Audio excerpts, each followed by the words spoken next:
સામજીભાઈ કેમ છો? મજામાં?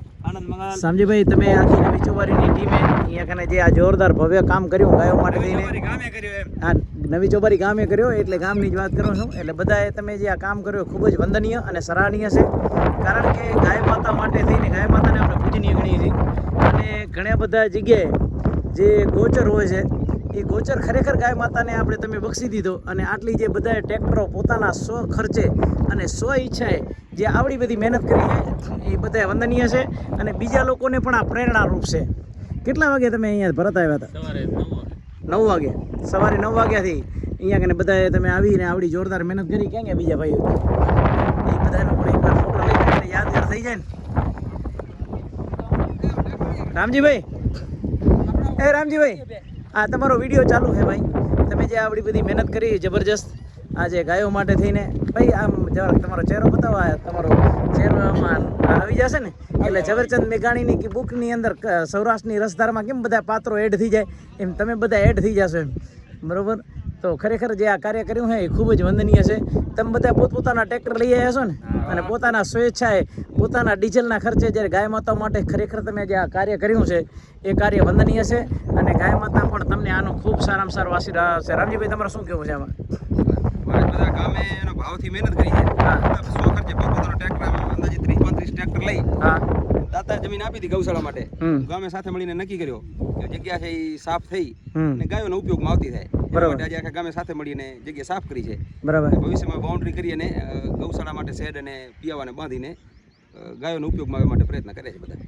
બિલકુલ. અને તમારી ઈચ્છા પણ હશે કે અહીંયા કને પાછો સુંદર મજાનો એક ગાર્ડન જેવું પણ બની જાય અને ગાયો માટે ગાયોના છાયા માટે થઈને ઝાડવા પણ અહીંયા કને રોપાઈ જાય અને એક સરસ જો બાઉન્ડ્રી થઈ જાય અહીંયા કને 6-7 ફૂટની અને ગાયોના ચરો જે તમે સ્ટોક કરી શકો એના માટે શેડ બની જાય તો આવું કાર્ય ભવ્ય થઈ જાય તો ખૂબ સારું એમ. હા, મારા ઈચ્છા તો છે જ બધાની પણ હવે જે ગાય માતા જેટલો કરાવે એટલો એમ.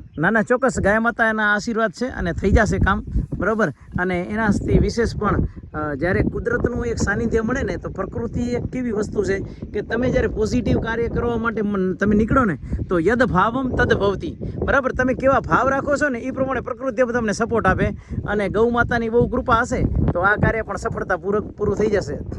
ખૂબ સરસ. આ જોઈ શકો છો તમે મિત્રો કે જેવી રીતના અહીંયા કને જે આ ટ્રેક્ટરો દેખાઈ રહ્યા છે એ ટ્રેક્ટરો પોતે પોતાના ખર્ચે લઈ આવ્યા અહીંયા કને બરાબર અને આવડું બધું સુંદર કાર્ય કર્યું ગાયો માટે થઈને મા ગવત્રી માટે થઈને અને એ કાર્ય ખરેખર ખૂબ જ વંદનીય છે, સરાહનીય છે.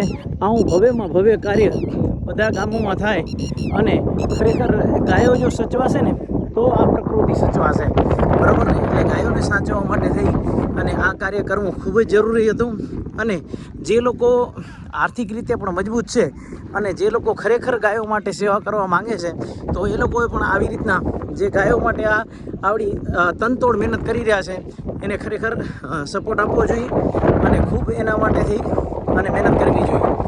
તો તમે જોઈ શકો છો કે કેવી રીતે કાર્ય કર્યું છે.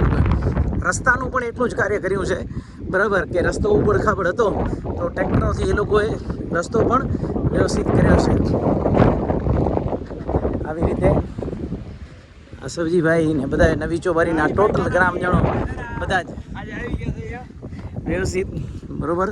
સવજીભાઈ તમારો ખૂબ ખૂબ આભાર અને ભરતભાઈ તમારા બધાનો દિવ્યાતભાઈ અને જેટલાના મને નામ નથી આવડતા એ ટોટલ બધા ગ્રામજનોનો ખૂબ ખૂબ આભાર. ગૌ માતાની આટલી સેવા કરી એટલે આનું ફળ ગૌ માતા તમને ચોક્કસ આપશે. જય માતાજી.